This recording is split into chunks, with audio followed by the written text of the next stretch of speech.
targeting, and new value proposition.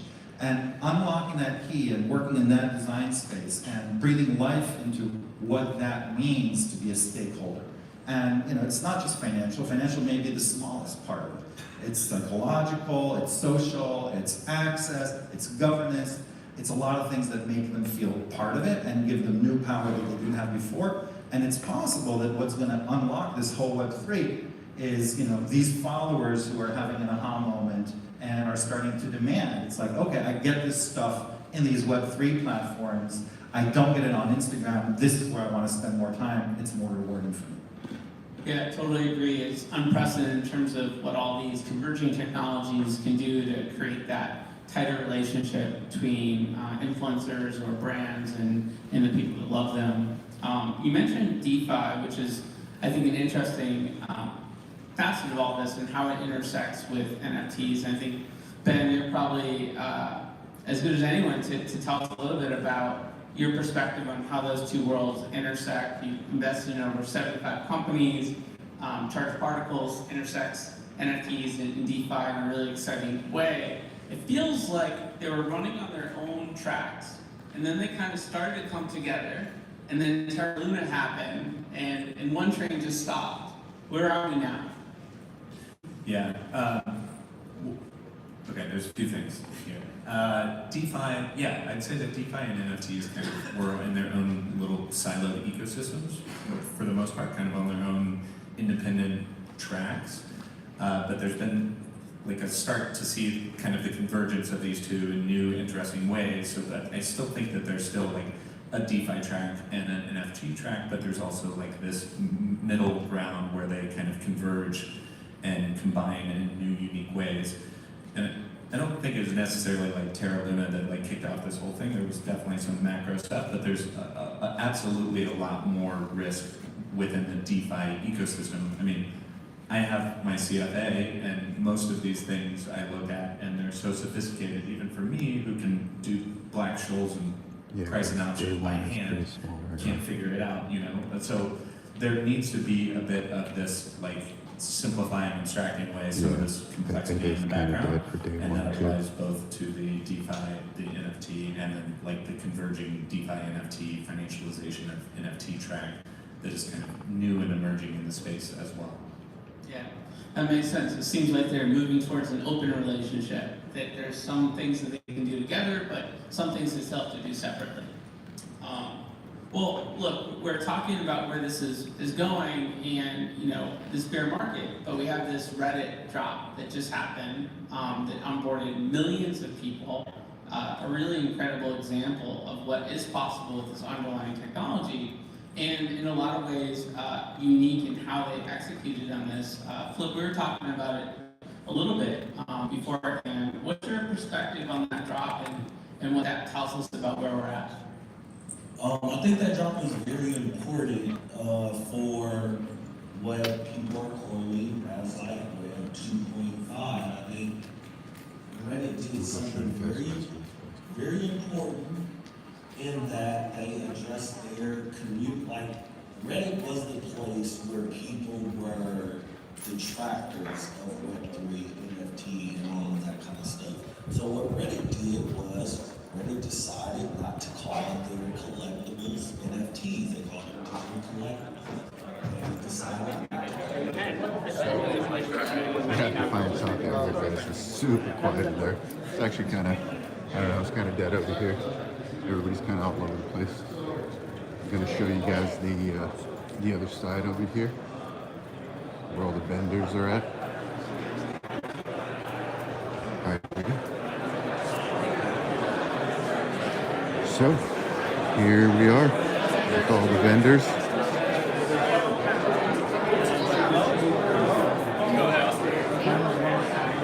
Something new.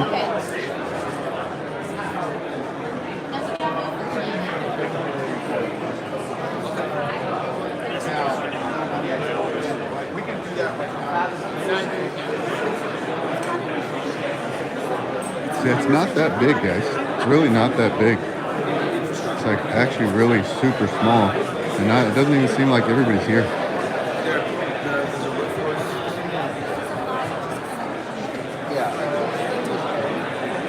couple different vendors here for you. Tokenized real estate.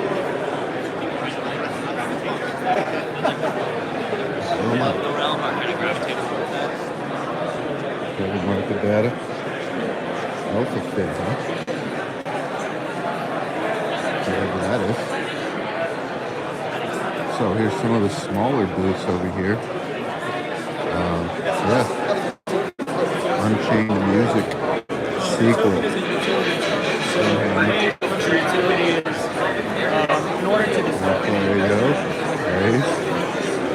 So this is where like it's basically all popping off over here mainly. So all the smaller stuff, like I said, is a little VIP area. It's like a real world. Use this token, you get discounts. They gave me one of these fake.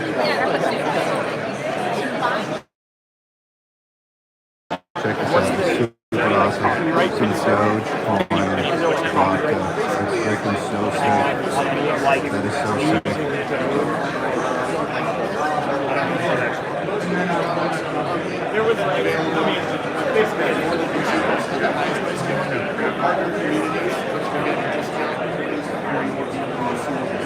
Then we'll have our specific early access, discounted access. It's basically, again, showing what brands should. So what do you guys do? Do you hold all of these? What? Do you hold any of these? Yeah. That's pretty bitchin'. And then we have an 8-strong whiskey, which is like a partnership with 1408. So we only to, probably only to our Sphere Punch holders or Yuga Labs. That would be like the discount is Yuga Labs and then the secondary. What the heck was that? So I kind of got I'll probably buy one of these guys. I'm a bit of an alcoholic. disconnected here. We are USA Today's #1 craft vodka distillery. This just got golden news. Absolutely. Yucatan. Crypto Yucatan.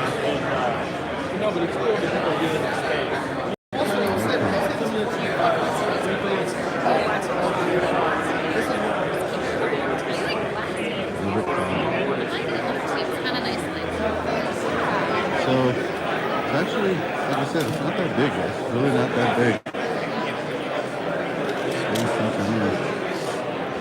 You guys want to talk about what you're about? Yeah, sure. Who are you with? I'm Johnny Switchblade. Johnny Switchblade. Yeah, YouTuber. Oh, okay. Awesome. Yeah. All right.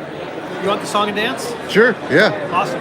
So, Space and Time, we're a decentralized data warehouse, is the short answer, right? This is our little demo, our DApp. We index all of the different blockchains. We're working through them. We're on EVM right now. And working on Solana, queuing up, let's see,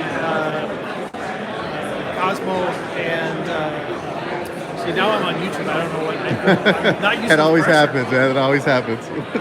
Anyway, but the idea here is that we're ingesting blockchain data into a relational structure. You bring your own data. In one query, you could join your data with blockchain data, produce a result. We have a novel cryptography called proof of SQL that will take that result, cryptographically prove that that SQL ran on that data, so that you can do things like send it to a smart contract, which then can do whatever it needs to do, including minting it back on chain, in which Nice. case, about 3 seconds after block finality, Nice. it ends up back in our blockchain here. Nice. Right, so it makes for a nice engine or a data foundation for all things Web3. So, and the other thing, when I talk about us actually indexing the data, we're actually turning it into a relational structure. So this is the ERD diagram for it. You can, if I zoom down here a little bit, you can see things like the block table down here, the transaction table, and the event log. So you can get to anything that's on the blockchain. Nice. But then we also want to make sure that it's useful for people without having to traverse all of that complexity. So you can see liquidity pool tables with exchanges or NFT or DEX trade, all these different uses for the data rather than just the raw data itself. So what would you say the utility is for people who are not too tech savvy and they're just, they're coming in, they don't know anything you just said, what would you tell them? Well, so let's say you're developing a video game. Like, let's say it's a first-person shooter, right? So you got your gun. The gun's going to be an NFT, so Nice. that you can level the gun up, and then you can sell it on open market. Of course, nice. So the gun, you run around, you murder your friends, right? And as you're doing this, you're generating telemetry, game telemetry, that can go off to a custom table in space and time. Nice. Right, so you ran forward this many, fired this many shots, right? You killed this many people. You can actually store that data as a dynamic NFT. That metadata can live here, even though the NFT is minted immutably on chain. Awesome. And so imagine at the end of a round, you can, with one SQL statement, aggregate all of that data up. We can join it with the NFT table here, and then with that cryptography, we can push it back on chain to update leaderboards or do whatever you need to do. Nice. And then when you go to sell that gun on, say, OpenSea, OpenSea can actually call our our API, which can go out and query the metadata, your metadata table that's out here, right, in real time. Nice. That's awesome. That is really awesome. And so anyone can create data models for this? Well, yeah, this is our data model for Ethereum, but yeah, you load your own data, it figures out the data model for you, and then when you go to join it, I'll go get a demo for you. Let's do this. So this one is getting the average min and max gas fee by day off of all Ethereum transactions for a 10-day window. So with this much SQL, you get something that, like, to do this without this relational structure would be very hard and take a long time to do. It would be a lot of recursive API calls. What's the back-end kind of storage for all of this data then? It's our database. It's a relational data structure. It's a network of clusters of database servers. So it's not a chain. Sometimes people confuse it as a side chain. You could think of it logically that way, but physically it's not in a chain format. It's in a relational format so that you get this kind of by query runtime. This one's going through quite a bit of data. It's 3.5 seconds. It would be something that's more transactional. But anyone can build any relational database in this system. It's an ANSI compliant database. And then where do you make money? I want to build a database, and I'd love it to be distributed in a Web3 manner, supporting a Web3 kind of business. How am I paying you? How are you making money here? Good question. So there's probably, again, we're going into controlled alpha at the end of this month. Okay. So right now we have like kind of special alpha pricing we're subsidizing. But longer term, we'll probably have two different models. One will be a SaaS model, software as a service, where you simply pay us and we'll pay the node operators on your behalf. Okay. And we do that because there's a lot of interest from Web 2 companies trying to get into Web 3. Like imagine you're a retailer or a bank or something like that. You don't have the kind of resources or expertise to go build something that's it takes a lot of knowledge right now. It's just not that mature. But you know what? They know how to operate. They know how to operate a data warehouse. They've been doing this for like 20, 30 years. So it makes a really easy entry point for them. But they don't know how to carry crypto on their books, right? They just need to write a check to somebody every month. Yeah. So we'll have the SaaS model. Okay. Longer term, we'll also have a gas model, which is more Web3 kind of specific, right? Where as you're running queries, that continue, we'll end up with the node operators, which will go through a telemetry collection process. And so if you run a query that's a big query, right, we'll charge for that. And then you'll end up paying essentially. And so, stupid question, but like, why would I do this instead of just spin up some AWS infrastructure to have a relational BigQuery on Google? Like, why would I want to do it this way and introduce some more interesting kind of payments that wouldn't be in my business otherwise? No, it's a great question. Like you said, Google BigQuery does index blockchain data today. Yes. Okay? And it's not that dissimilar from what we've done. Okay. So why would you do this instead of Google BigQuery? Well, the answer is it's decentralized. Yes. BigQuery is not. Right? And so if that's important to your business, then let's say you're a DeFi company. right? And you need to make sure that you are decentralized. That's in the foundation of what you're trying to do. Then things like Snowflake and Google just don't work because they're not decentralized. But then the decentralization, the kind of the around decentralization is, almost religious. Like we're kind of decentralized because we decentralize, and we need to be. It's part of our marketing. It's part of our, value system or whatever it might be. Does it bring any kind of cost or technology benefit to be decentralized in this way? We are they're starting to call it HTAP, or hybrid transactional and analytic platform. Okay. So comparing to something like BigQuery specifically, they're an analytic query. They're going to struggle on the real fast transactional queries. But that's going to evolve over time. Like Snowflake released their Unistore, which is their HTAP product, right? Okay. I don't know that they have blockchain indexing or not. Like I think maybe a different data provider provides that. But it's probably coming, right? So certainly there's performance here, but because we're decentralized, right, we can operate at a different cost structure because we're a community. So we're expecting to be very competitive in this space. Like we haven't really gone through that whole exercise of pricing. We're still, probably 10 months out from real mainnet, but we think that we'll come in really competitive, right? Okay. Nice. Interesting. Have you guys, have you got a card or anything? Yeah, how do we find you? I have a Telegram. You want to let them know? Yeah. I don't want to put my phone number up there. Can I give you my... Your handle? Yeah. Here, I'll do this.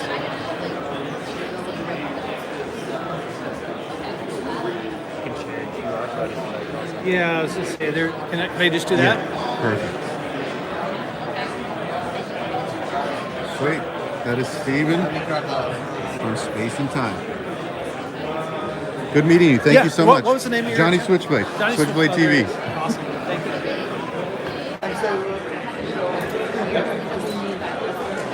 Wow, that was really cool.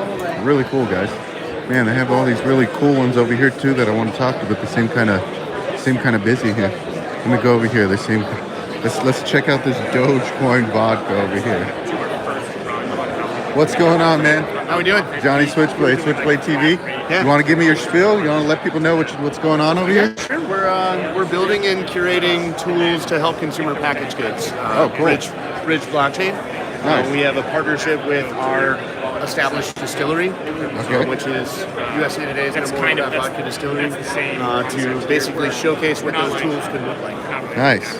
So this guy over here was our first deployment. It was a limited partnership with the Truckee Tahoe Humane Society, first consumable product in the world that we know of to have come with an NFT on the package. Nice. So we hired a local artist to do Humane Society inspired art. Programmed a royalty in it because we can. That all forwards to the Humane Society. That's so awesome. Zero overhead revenue generation systems. That's really awesome. This is a limited partnership with the ASPCA. Comes with metaverse assets. We built a Shopify tool that generates the checkout links from the NFT specifically. Nice. One-to-one redeemability. And then ultimately Spirit Punks will be a token-gated marketplace, so it will have tiered pricing based on partnered community NFTs or our NFT projects, and also availability for the products to like general markets. We've worked out some direct-to-consumer logistics for 38 states, but really just kind of showcasing the value propositions that Web2 companies would want to utilize or capture to bridge blockchain.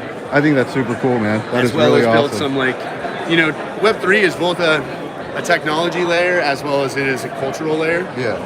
And so, brands that are Web 2 will want to see what those tools look like to really capture Web 3 value proposition, but also companies will be building authentic ground up Web 3 companies. So we're saying, okay, you can have Web 3 based things, or you can take Web 2 based products and bring them into the Web 3 world, with different styles of NFTs or programmable royalties or unique checkout experiences. And ultimately Web 3 will become one of the more powerful customer resource management tools. So,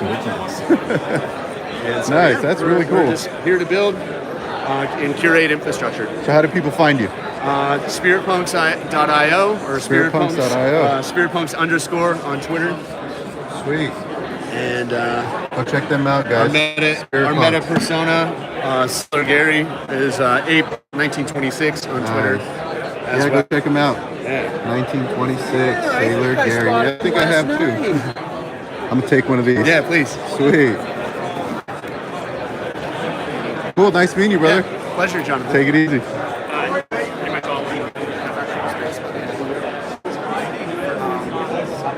We'll be doing 1.2 Daily probably about 50,000 or so for this episode. Oh yeah. What did you just do before the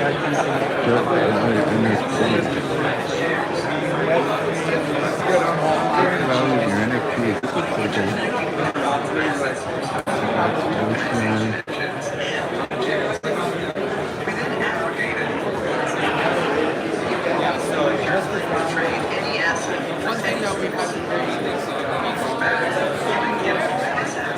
in New York City. Ape water.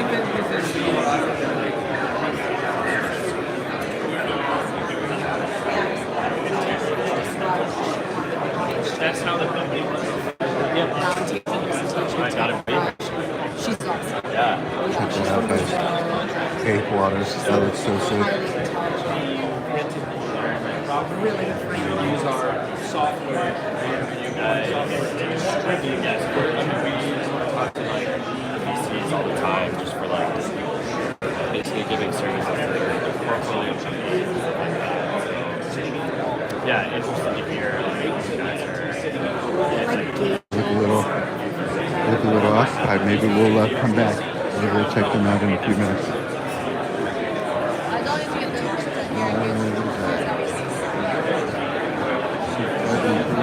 Transaction using blockchain technology.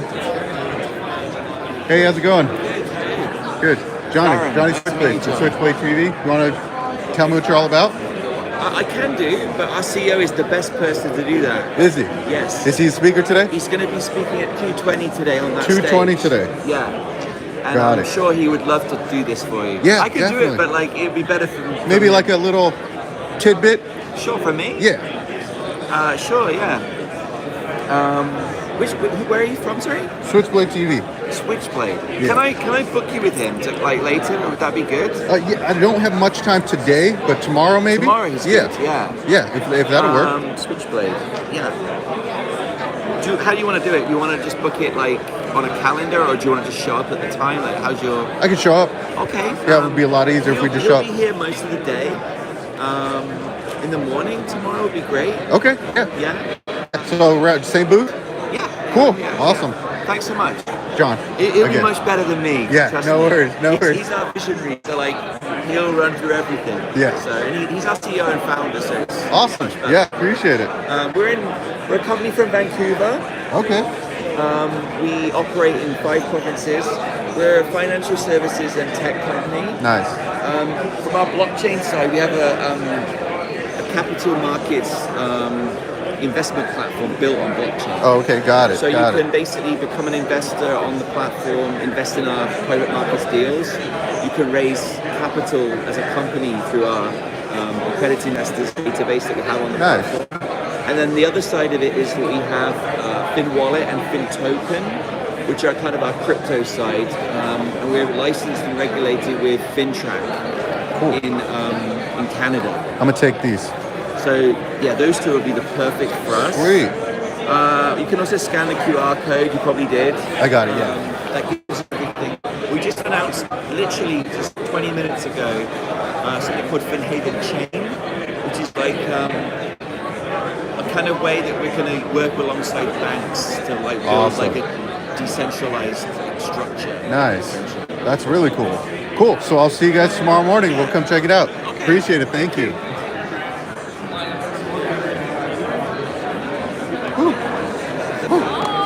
Right now, 500 mil. Music Right. distribution.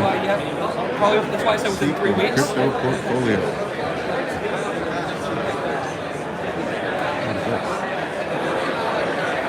Walking music. Music streaming marketplace.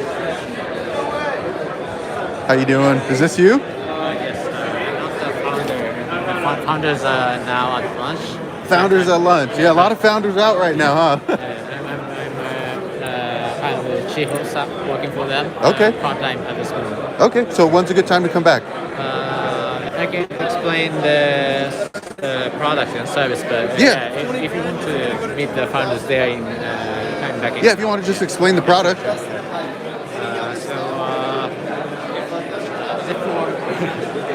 Are you going to upload it somewhere? Or? Yeah, we're live right now on YouTube.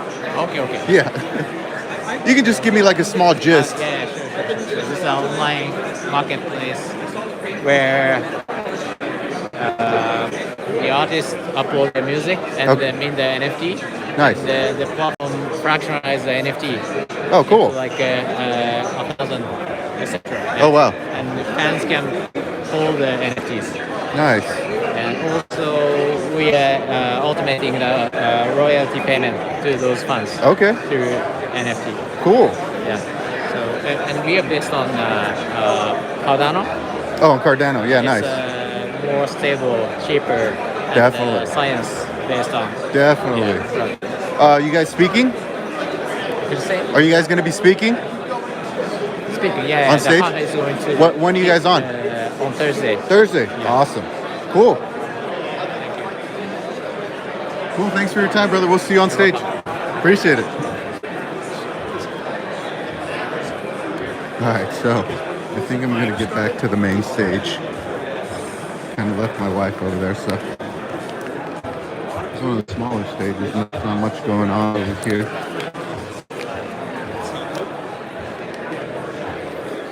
I want to check out what Pinky and You is. A meme token.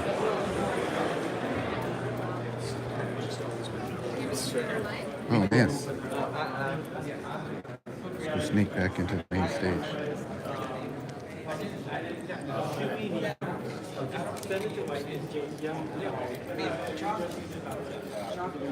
Around the industry picks up deals, and then I'm. In short, what Return does is the savings app designed to look and feel like a banking app, as many of you I'm sure already use. You download the app, we only deal in fiat, you transfer your fiat in, and we've done deals on the back end with numerous decentralized exchanges where we generate yield, as well as some of the leading regulated centralized exchanges. So in our universe, customers download the app, transfer money in, and they see in real time their yield grow. Even in a down market like now, crypto, call it what you will, we're still able to generate yields in excess of 6%.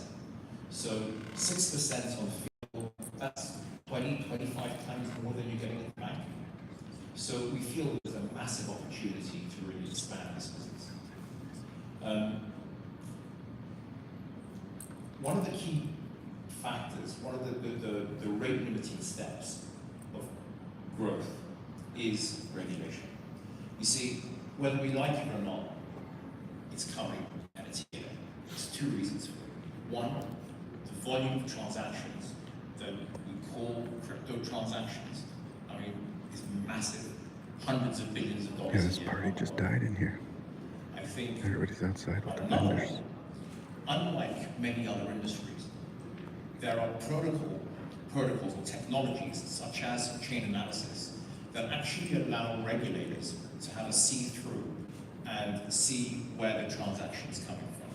So when you have a means of policing an industry and a means that works and is cost-effective, it no doubt means it will scale. Now, part of my job is I speak to regulators around the world. We ourselves are at the final stage of getting regulated in Europe through Lithuania. We have a Swiss SRO license as well. I'm based where I live in the United Arab Emirates in Dubai, so we speak to VARA, the regulator there, frequently. And in those consultations with regulators, what we've seen, what we've learned, is if we provide transparency, if we provide world-class KYC and AML, we will not only be left alone, but will be continuously be invited back to consult with the regulator as the industry is moving. So, in building the app, and again, I don't really want to go into too many slides here. But So now that I know how everything's working, tomorrow's going to be better. Bringing better stuff for you guys. Intuitive. For me, when I think of something that's intuitive, it generally means that I've seen or used something like it before. So when we're talking about mass adoption, in my mind, I picture, Try to get a better members of my seat, too. family who are all very smart and very accomplished, but every time I mention crypto to them, their hairs on the back of their necks stand up. However, by presenting them a user experience that looks and feels like a banking app that they use already, that uses a process, a basic KYC process that they've used before, and only talking to them in fiat, inadvertently what we've done is we've removed all the friction from onboarding, allowing customers to feel very comfortable with the product. Now, there's one sort of silver bullet that we've got, which I think is going to be somewhat unique in the DeFi space. Yes, we provide yield, and yes, we do it without our customers having to directly interact with crypto. But one of the cool things that we've been able to do by focusing on transparency and compliance and regulation, by only dealing with regulated and compliant partners, is we are in very, very advanced stages of negotiations with some of the biggest insurance companies in the world. As many of you know, with a traditional bank account, in Europe at least, we have this scheme called SCFS, which guarantees, it's guaranteed by the government, it guarantees your savings in a bank up to about $100,000. I know there's an American version here in the US. Let me know if you guys can hear. Well, we're almost there at being able to deliver that same promise with a third-party insurance company in a crypto environment. So we'll be able to offer principal guaranteed yields to me. So again, something that no one has really been able to do or do at scale. I think that by our focus on user experience, on ease of use, on governance, on compliance, KYC, what it's done is that it's allowed some of the largest regulated players in the world, some of the biggest exchanges, to not only engage with us, but to make us very desirable for us to partner.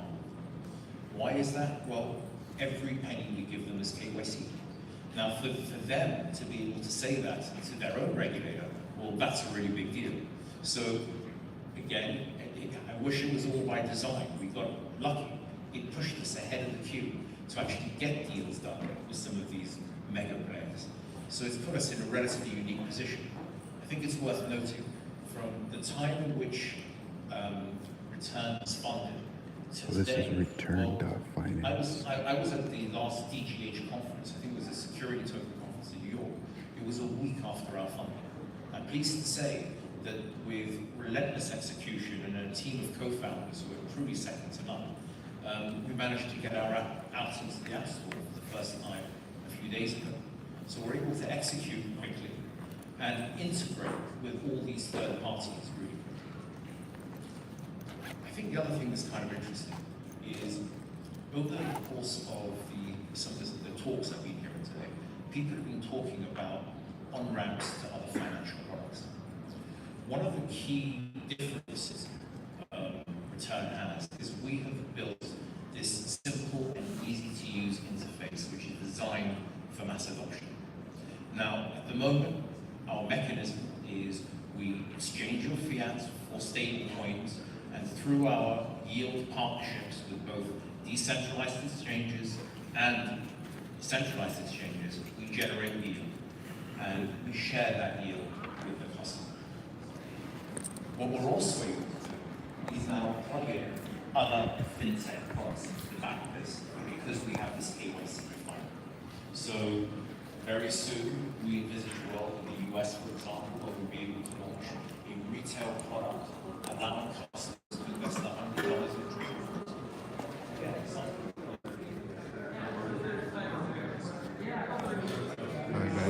we're actually gonna probably cut the stream right here. Day one seems pretty slow, but you know, still pretty chill, still pretty awesome. Really glad to be here. Really appreciate all of you guys that donated. There's so many. Really appreciate all you guys that made this happen. That was freaking awesome. I really appreciate you guys, because without you guys, none of this would have happened. None of this would have happened. So you guys are freaking awesome. Thank you so much.